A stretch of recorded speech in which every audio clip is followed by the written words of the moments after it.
participando del sacrificio de Cristo, estamos recordándolo, porque es un memorial para nosotros. Perdón, adelante. Así es, hermano. Bienvenido, hermano José. Carlos. No sé si José Rivas querías ya tenga señal para compartir o le damos pase a los hermanos que acaban de llegar. Dele paso ahí a los hermanos. El hermano, pues, no sé si. Dele, sigue adelante, hermano. Tal vez después yo puedo. Estamos puros José, ya se llegaron. Sí, puro José. Tal vez después yo le puedo hacer la. Está José, no sé. José Carlos, ¿es católico? Sí es católico. Que adelante, hermano. Colorado. José. Bueno, a veces medio pálido parece. Ok, adelante, José. No sé si le quiere contestar a usted el hermano ahí, José. Ándele. Bendiciones, ¿cómo se encuentran? He estado escuchando lo que es las cosas del hermanito. Bueno, lógicamente, bueno, hablando dentro del catolicismo, eso no se puede aceptar porque entrarían muchas confusiones doctrinales y contradicciones, ya que al no comprender lo que es una realidad y una literalidad y una espiritualidad, pues como que dice, hace bolas lo que son las doctrinas. Lo pongo de esta manera. Adelanto nada más esto para este concepto. Hermanito José Peregrino, esta pregunta es trampa. Te lo voy adelantando porque es trampa. No es por querer hacerte quedar mal ni nada de eso, no. De hecho, no implica eso. El alimento que nos ofrece nuestro Señor Jesucristo, porque ahorita tú lo dijiste así. Ese alimento es espiritual, o no es cierto, no te lo voy a manejar con el alimento, te lo voy a manejar con el cielo, ese cielo que nosotros esperamos. ¿Ese cielo es espiritual o es real? ¿El cielo que esperamos, te refieres? Sí, ¿ese cielo es espiritual o es real? No, el cielo es real, obviamente. ¿No es espiritual? No. Ahí es donde, déjate explico la trampa. Lo que pasa es que nosotros andamos por fe, no por vista. En las realidades espirituales, en este caso es ese paraíso que esperamos. Ese cielo es una realidad espiritual, no es algo literal, que es diferente. Porque si yo te dijera algo literal, yo te dijera, ¿sabes que agarras un taxi o agarras un avión y en tal ubicación está el paraíso? Eso es literal. Pero en este caso estamos hablando de realidades espirituales. Las realidades espirituales es eso precisamente, que solamente por fe podemos andar. Ahora, hay algo de las explicaciones bíblicas de lo que es Juan capítulo 6. Normalmente cuando nuestro Señor Jesucristo habla de lo que es, en este caso, el Evangelio de San Juan capítulo 6, habla en conexión con el Antiguo Testamento, cosas reales que se comen, y lo que significaba en este caso, o en dirección a qué iba. Pongo este caso, vamos a ir lo que es Juan capítulo 6. Por lo mientras, ese como ejemplo. Permítanme porque se me mueve la aplicación aquí. En la aplicación rápidamente me puedo mover Biblia Católica, Biblia Reina Valera. Me voy a la Reina Valera un momento. En Juan capítulo 6 arranca de una manera interesante. ¿Por qué razón? Me voy a ir precisamente a la multiplicación de los panes. Porque esta multiplicación de los panes tiene una conexión con el Antiguo Testamento. Y ahorita lo vamos a ver. Juan capítulo 6, desde el versículo, desde un poquito más adelante del 1, es cuando vemos la gran multitud. Se sentaron ahí varias personas. Jesús alzó los ojos, había venido una gran multitud, dijo a Felipe, ¿de dónde compraremos pan para que coman estos? Pero estos decían para probarle, porque él sabía lo que había de hacer. Felipe le respondió, 200 denarios de pan no bastarían para que cada uno de ellos tomase un poco. Uno de sus discípulos, Andrés, hermano de Simón Pedro, le dijo, aquí está un muchacho que tiene 5 panes de cebada y 2 panecillos, ¿más qué son estos para tantos? A partir de aquí empieza el dato interesante. Aquí me voy a hacer pausa en Juan capítulo 6, versículo 9. Me voy a ir al Antiguo Testamento porque todo esto que ven aquí es una conexión con el Antiguo Testamento. maneja lo que son realidades, manejan lo que son realidades espirituales, así, e inclusive un alimento tanto físico como el alimento espiritual, maneja lo que son estos dos. Fíjense esta situación, y no maneja de que, tú crees, ya estás comiendo, no. Si crees, sí tienes que comer. Si crees, sí tienes que comer. Entonces, vamos al libro de Números, Números capítulo 11. En el Números capítulo 11 es donde empieza este dato interesante. Primero, lo que es desde el versículo 4 lo voy a leer. Después nos vamos a lo del agua viva, pero creo que esa ya fácilmente ya lo van a comprender con esto. La gente extranjera que se mezcló con ellos tuvo un vivo deseo, y los hijos de Israel también volvieron a llorar y dijeron, ¿quién nos diera de comer carne? Empezaban a tener hambre. ¿Quién nos diera de comer carne? Nos acordamos del pescado que comíamos en Egipto, de balde, de los pepinos, de los melones, de los puerros, de las cebollas y de los ajos. Y ahora nuestra alma se seca, tenemos hambre. Pues nada sino este maná ven nuestros ojos. Recuerden que el maná, de hecho aquí lo dice, y era el maná como semilla de culantro y su color como color de bedelio. El pueblo se esparcía y lo recogía y lo molía en molinos o lo majaba en morteros y lo cocía en caldera o hacía de él tortas. Su sabor era como sabor de aceite nuevo. Y cuando descendía el rocío sobre el campamento de noche, el maná descendía sobre él. Y oyó Moisés al pueblo que lloraba por sus familias, cada uno a la puerta de su tienda, y la ira del Señor se encendió en gran manera. También le pareció mal a Moisés. Me voy un poquitito más adelante, aquí ya estamos encontrando lo que es este maná. Dios les daba de comer, les ofrecía lo que es al pueblo de comer, y decían, ¿sabes qué? Es que ya queremos otra cosa. Queremos carne, así. Dice, versículo 13, hablando Moisés, ¿de dónde conseguiré yo carne para dar a todo este pueblo? Porque lloran a mí diciendo, danos carne que comamos. No puedo yo solo soportar todo este pueblo que me es pesado de demasía.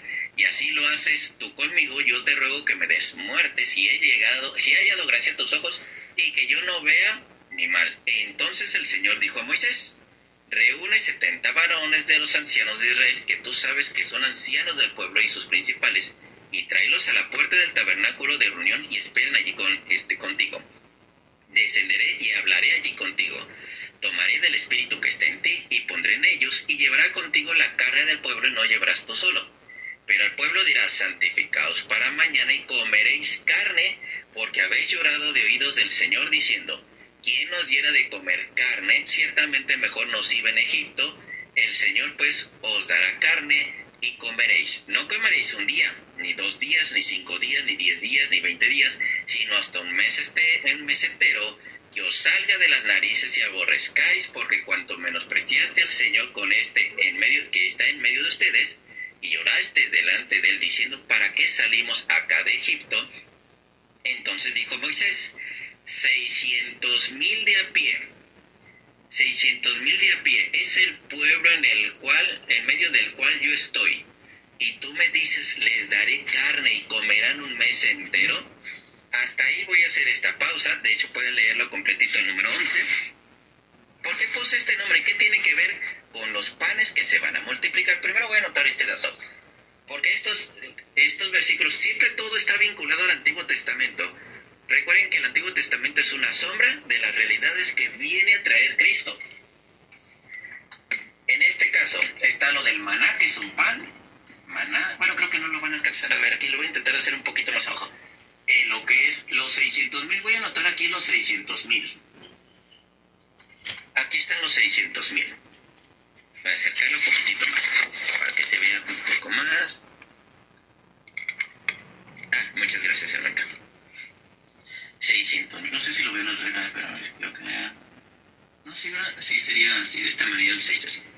Sí, 600,000. El maná, los 600,000, lo que es la carne,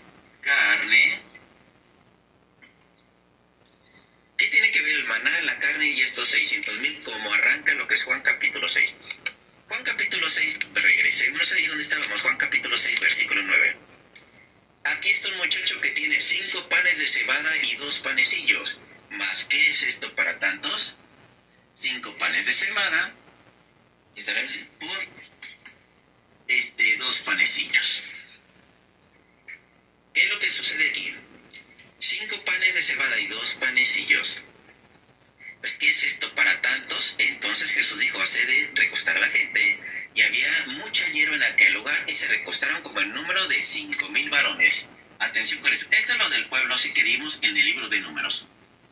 5 por 6, 5 por 2, 10. ¿Por cuántos son 5,000 varones? Aquí el número había como 5,000 varones. Con estos 5,000 por los 10, 50,000. Vamos a encontrar este número 50,000. Entonces, y tomó Jesús aquellos panes y habiendo dado gracia los repartió entre los discípulos y los discípulos entre los que estaban recostados, asimismo los peces cuanto querían. Y cuando hubo saciado, dijo a sus discípulos: recoged los pedazos que sobraron para que no se pierda nada. Versículo 13. Recogieron pues y llenaron 12 cestas de pedazos, 12, que de 5 panes de cebada sobraron en todo lo que habían comido. 12 cestas. Estos 50,000 por 12, 600,000. Este número nos da 600,000. Al nuevo poquitito, para que lo vean mejor. Ahí está. El número de 600,000 que nos está dando el resultado con esto de lo que es del libro de Números. ¿Para qué tiene que ver eso con el libro de Números? En ese número que da precisamente con a los que está alimentando o los que hubiera alimentado. Vamos a seguir más adelante. Querían apoderarse de Cristo, de él, para hacerle rey. Volvió a retirarse al monte solo. Un poquitito más adelante dice el versículo 22, el 22 en adelante. Aquí es. ¿Dónde estás? Sí, versículo 26. Respondió Jesús y les dijo: de cierto os digo que me buscáis, no porque habéis visto las señales, sino porque comiste el pan y os saciasteis. Comiste pan y os saciasteis. Esto que el pan que da Jesucristo es un pan que sacía, o vamos a decirlo de esta manera. Voy a borrar esto. Voy a volver a borrar esto. Ya borré lo del maná y carne. Déjenlo, regreso al maná. Maná y carne. La abundancia, lo que es una abundancia.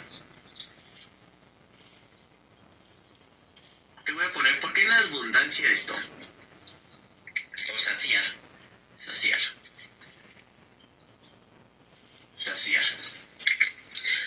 Dice: porque comiste pan y os saciaste. Trabajad no por la comida que perece, sino por la comida que a vida eterna permanece. Y atención con estas palabras porque son claves con lo que viene más adelante. Comida que a vida eterna permanece, el cual el Hijo del Hombre os dará, porque a este señaló Dios el Padre. Entonces dijeron: ¿qué debemos hacer para poner en práctica las obras de Dios? Respondió Jesús: digo, esta es la obra de Dios, que creáis en el que Él ha enviado. Creer es lo que Él te diga, lo haces. Lo que Él te diga, lo haces. No de que, es que sí tengo fe porque creo en lo que... No, lo que Él te diga, lo vas a hacer. Ya dijeron entonces: ¿qué señal pues haces tú para que veamos y te creamos que obra haces? Nuestros padres comieron el maná en el desierto. Aquí ya tenemos lo del maná. Como está escrito: pan del cielo les dio a comer. Comido. Jesús les dijo: de cierto os digo, no os dio Moisés el pan del cielo, mas mi Padre os da el verdadero pan del cielo. Este pan del cielo no fue dado por Moisés, es por parte del Padre. Mi Padre os da el verdadero pan del cielo. Recuerden quién ha bajado del cielo: Cristo. Sí, porque el pan de Dios es aquel que descendió del cielo y da vida al mundo. Le dijeron: Señor, danos siempre de este pan. Jesús les dijo, ellos luego lo entendieron que es este pan, el maná. Lo que es maná. Yo soy el pan de vida. El que a mí viene nunca tendrá hambre, y el que en mí cree nunca tendrá sed. Y seguimos leyendo, porque estas palabras son claves: nunca tener hambre y nunca tener sed. Mas os he dicho que, aunque me habéis visto, no creéis. Todo lo que el Padre me da vendrá a mí, y al que a mí viene no le echo fuera, porque he descendido del cielo, no para hacer mi voluntad, sino la voluntad del que me envió. Y esta es la voluntad del Padre, el que me envió, que de todo lo que me diere no pierda yo nada, sino lo que resucite al día, sino que lo resucite en el día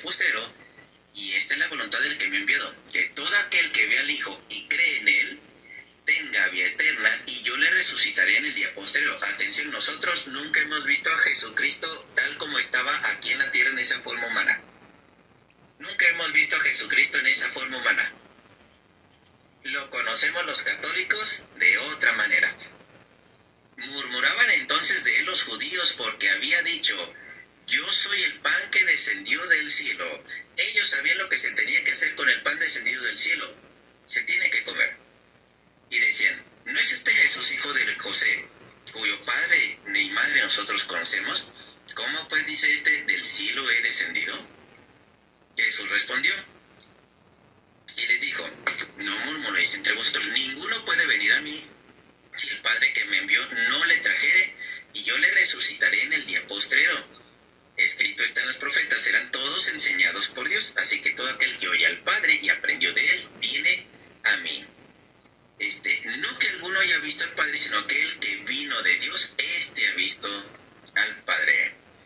De cierto os digo, aquí es donde empiezan las palabras interesantes y empezamos a mezclar palabra maná, carne, y esto de saciedad en abundancia.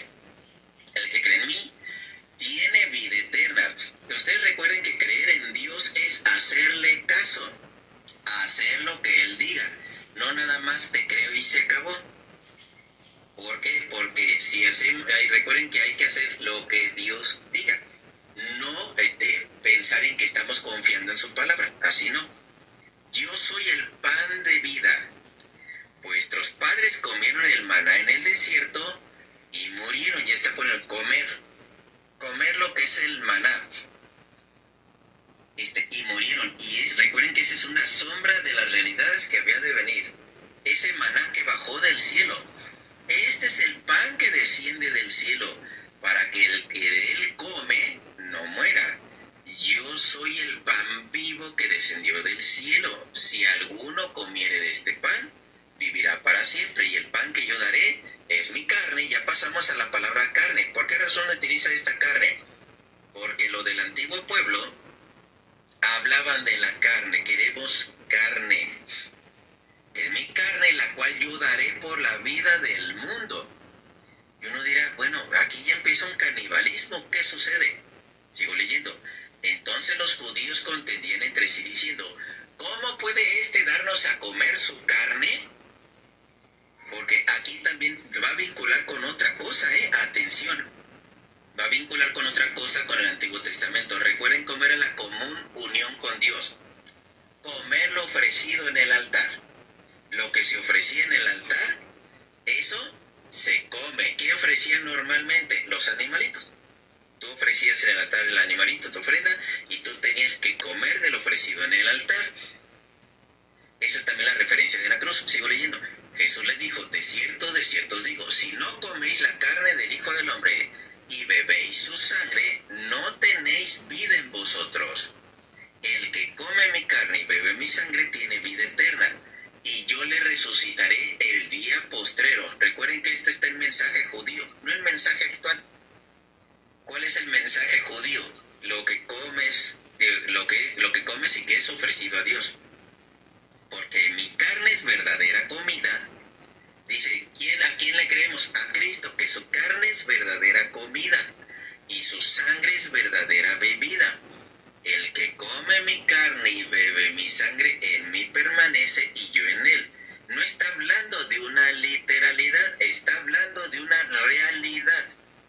Porque siempre hay que distinguir, una cosa es literalidad y otra cosa es realidad. Es donde entra en mucha confusión el protestantismo. Yo siempre les he reclamado de que al protestante le hace falta mucha fe.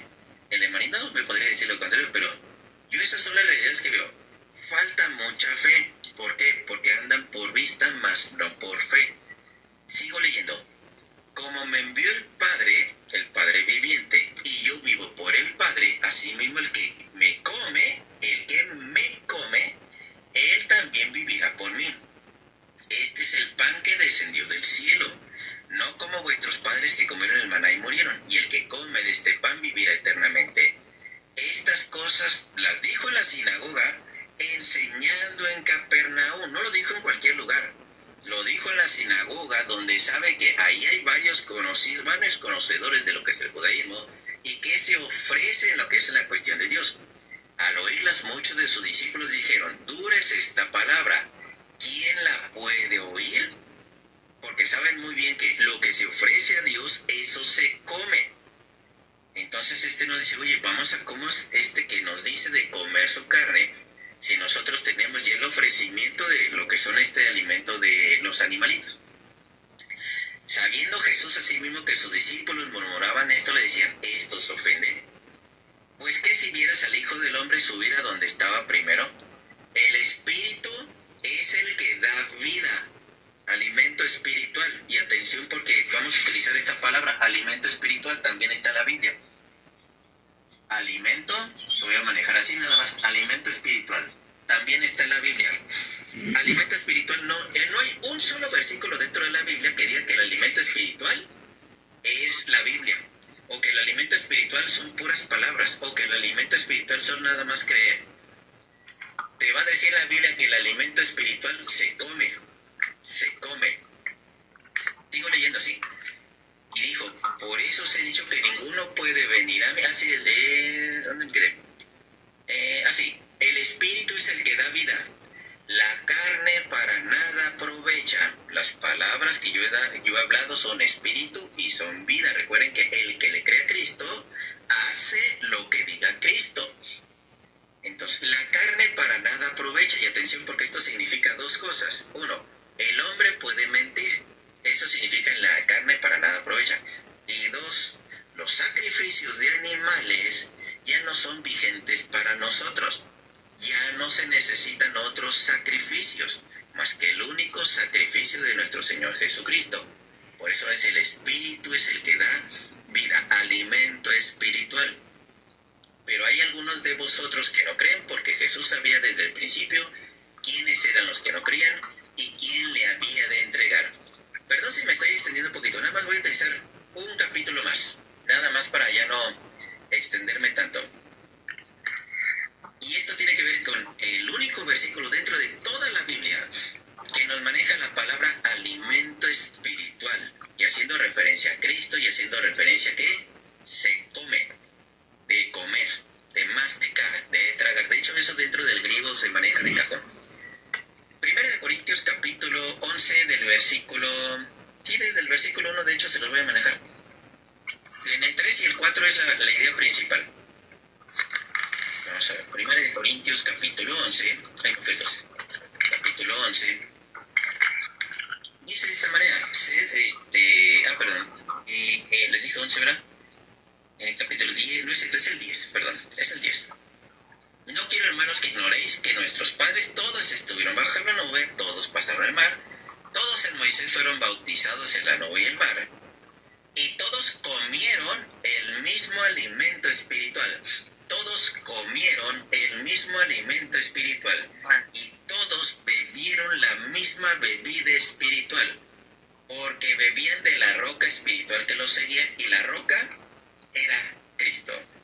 Esta es referencia alimento espiritual, lo que es una sombra de lo que iba a ser, en este caso Jesucristo, de que se come y se bebe. Y aquí viene una última parte que tiene que ver con lo de la adoración y la unión con Dios. Hay que recordar, ¿por qué ofrecían el sacrificio lo que son los judíos? Esos animalitos, para lo que es la comunión, para el perdón de los pecados, para lo que es la paz, para lo que es promesa, reconciliación, todos estos detalles que encontramos en Levíticos capítulo 7. Dice, del versículo 16 en adelante. Lo leo del 16 en adelante. Atención, porque esta es la forma como se adora a Dios, y tienes común unión con Cristo, con su cuerpo y con su sangre, común unión. En el Antiguo Testamento, bueno, no es cierto, no solamente en el Antiguo Testamento, sino dentro de la cultura judía, en esa época se sabía muy bien que para tener unión con Dios tenías que comer del ofrecido en su altar, Si no comes de ahí, no tienes la común unión con Dios. Dice, por tanto, amados míos, al versículo 16, la copa de bendición que bendecimos no es la común unión. A mí me gusta utilizarla es comunión, pero ¿de dónde viene la palabra comunión? De común unión. Con la sangre de Cristo, el pan que partimos no es la común unión con el cuerpo de Cristo. Fíjense, ese mismo pan es común unión con el cuerpo de Cristo. No está diciendo común unión con un pan, común unión con el cuerpo de Cristo. Siendo un solo el pan, nosotros con ser muchos somos un cuerpo, pues todos participamos de aquel mismo pan. Mirad a Israel, ¿se acuerdan de lo de la carne que veíamos en Juan 6? Mirad a Israel según la carne, los que comen de los sacrificios, ¿no son partícipes del altar? ¿O no tienen, como dice, esa común unión así en cuestión del altar? Inclusive los que estaban con lo de los ídolos. ¿Qué digo? Pues que el ídolo es algo, que sea algo lo que se sacrifica a los ídolos o lo que se conoce como idolatría. Que esto también muchos hermanitos no conocen el término idolatría. Es más, ni idolatría, esa se puede manejar aparte. Antes digo que lo que los gentiles sacrifican, a los demonios los sacrifican y no a Dios, y no quiero que vosotros os hagáis partícipes con los demonios. No podéis beber de la copa del Señor y de la copa de los demonios. No podéis participar de la mesa del Señor y de la mesa de los demonios. Ya, hay un sacrificio, y este sacrificio va conectado a lo que es la cruz. Este sacrificio sí tiene que ver con lo que es esta cruz. La cruz es el altar. La cruz es el altar donde se ofrece el sacrificio a Dios, lo que se ofrece el sacrificio al Padre. Y lo que cuando Cristo nos dice, este pan es mi cuerpo, lo de este cáliz es mi sangre del pacto, es una realidad espiritual, no una literalidad, es una realidad espiritual. De hecho, hay más versículos acerca de ello. Si alguien dice, no, es que ustedes están hablando literal, entonces no tiene fe. Si comprende lo que es una realidad espiritual, está viendo entonces con ojos de la fe. Porque les vuelvo a repetir, el cristiano católico, voy a hablar principalmente del cristiano católico, anda con ojos de la fe, no con los ojos así en la literalidad, sino anda con lo que es, que andan por fe, no andan por vista. Por eso la creencia de la realidad de que Jesucristo está ahí en el pan, y de la manifestación de Cristo en cuerpo, alma, sangre y divinidad se encuentran ahí por realidades espirituales, no por la vista. Y eso lo repite la Biblia una y otra vez. Puse el ejemplo de lo del paraíso, que le dije al hermanito, y le dije que era una pregunta trampa, se la adelanté. Porque dije, ¿qué es el paraíso? ¿Qué es una realidad o es algo espiritual? Le dijo, no, es una realidad. No, es que son las dos. Es una realidad espiritual. No la puede ver, pero sí cree que existe. Entonces es una realidad espiritual porque por fe andamos, no por vista. Todo esto conecta y es una realidad. Entonces, hay más profundidad. Ahorita no me voy a meter atrás porque sí son más cosas. Tan solo la que les di, lo de los 600,000, los 600,000 tal vez ni siquiera muchos se la sabían. La conexión de jamás tendrá hambre y jamás tendrá sed, eso nada más me faltó decirles, significa, con el pan de Cristo estará ahí, jamás volverás a tener hambre, porque siempre habrá pan con Cristo, siempre habrá pan, jamás vas a padecer hambre, siempre habrá agua de beber, porque siempre habrá agua en abundancia, jamás vas a volver a padecer sed, como los del pueblo judío. Ese es el significado. De hecho, eso también lo encontramos en Apocalipsis. Pero digo, ya sé que me alargué mucho. Ya sé que el hermanito de repente va a decir, es que yo tengo esta duda en eso, o le respondo esto. Pero también no hay ningún problema porque, pues de todos modos, ahorita están compartiendo. Está bien. Hermano Carlos, No sé si gracias por el compartir. No sé si en algo de repente los confundí o no le expliqué. Principalmente los hermanitos católicos. Ya sé que el hermanito, ejemplo, el que no es católico, de repente va a decir, pero es que en esto yo no estoy de acuerdo, ya lo sé. Pero a mí me interesa ahorita si hay un hermanito católico, de repente le dejé en alguna duda. Para mí todo está claro, hermano. Ya, perfecto, entonces sí, no hay problema.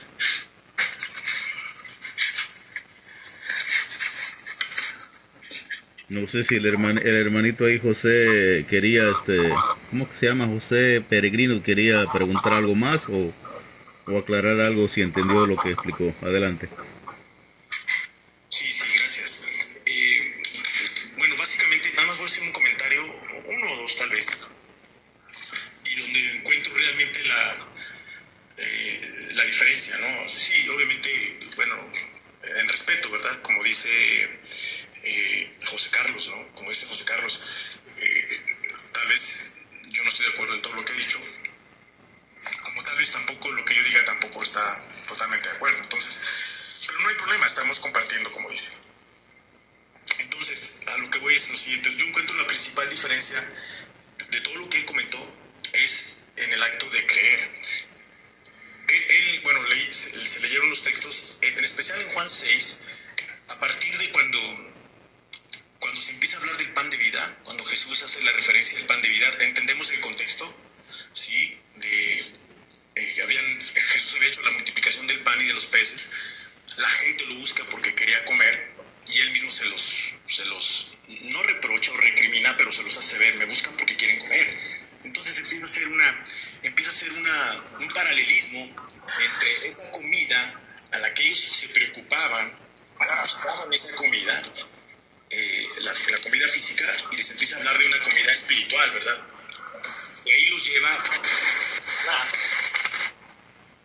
al maná, haciéndoles entender que el pueblo de Israel por 40 años lo único que comió fue eso. Eso fue lo que los subsistieron en el desierto, solamente por el maná. Fue lo único que comieron.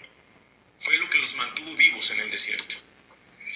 Sí, la Biblia nos muestra cuando ya llegan a la tierra prometida, deja de llover maná, porque ya había alimento del otro. Pero mientras tanto, como subsistieron en el desierto, fue a través del maná, del pan que bajó del cielo. ¿Sí? Jesús hace la referencia y dice, yo soy ese pan. Es decir, Él es el alimento que nos hace vivir. Esa es la analogía sencilla, ¿no? Él es ese alimento que nos hace vivir. Bueno, a partir del versículo 25, cuando haces toda esta analogía del pan de vida y del maná con Él, sería interesante que viéramos, que ustedes, bueno, de una manera más en calma, analicen cuántas veces se usa la palabra o el verbo creer. ¿Sí? Para mí es significativo. Evidentemente el tema principal de todo esto es creer. Como yo lo dije en un principio, comer de esa carne, beber de esa sangre, participar de esa carne y sangre que Él iba a ofrecer, evidentemente me lleva a la cruz y es participar de esa carne ofrecida y de esa sangre derramada, lo cual sucedió en la cruz. Eso fue lo que yo dije al principio. Pero José Carlos dijo que no es creer, o sea, creer es hacer lo que Él diga. Así lo manejó. O sea, creer no es así no sé cómo lo explicó, pero lo que sí me quedó muy claro es, creer es hacer lo que Él dice, ¿verdad? O sea, creer es igual a hacer lo que Él dice. Aquí encuentro yo la gran diferencia, porque creo que aquí hay un malentendimiento de lo que es creer. Si bien el hacer lo que Él dice va relacionado con el creer, pero creer no es hacer lo que Él dice. Ahorita lo voy a explicar. Y para eso tengo un ejemplo, perdón si de repente resulta un poquito inentendible, pero con el ejemplo que voy a dar va a quedar más que claro. Si yo me voy a Hechos capítulo 8, y se me hizo interesante esto porque he encontrado en muchas personas que piensan de manera similar. No sé si sean católicos o no, pero hay muchas personas que piensan que creer es obedecer, ¿verdad? O sea, ¿cómo sé que yo creo que el acto de creer implica obedecer? O sea, ahí es cuando yo estoy creyendo, y no es así. En Hechos 8:37, el pasaje lo conocemos. Se habla de aquel etíope al cual Felipe se acerca al carro, le predica el evangelio, y este eunuco, este etíope, quería ser bautizado. Ustedes recuerdan, ¿verdad?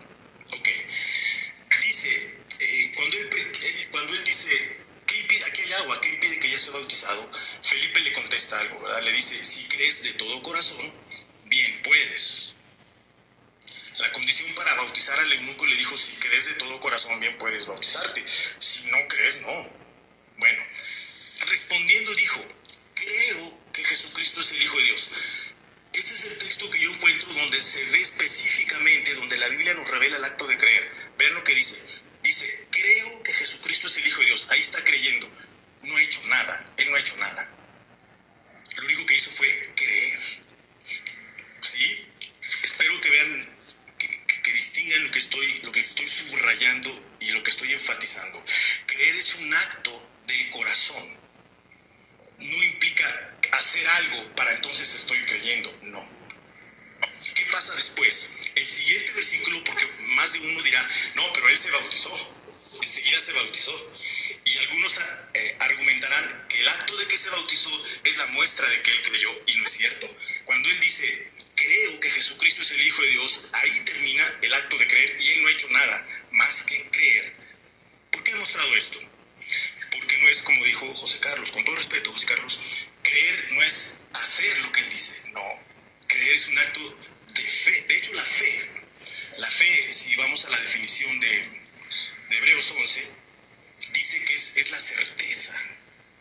Según la Reina Valera, fe es la certeza, es certidumbre, ¿sí? Certeza de lo que se espera, y luego dice la convicción, convencimiento, estar plenamente convencido, ¿sí? Hebreos 11:1 dice que la fe es la certeza de lo que se espera, la convicción de lo que no se ve.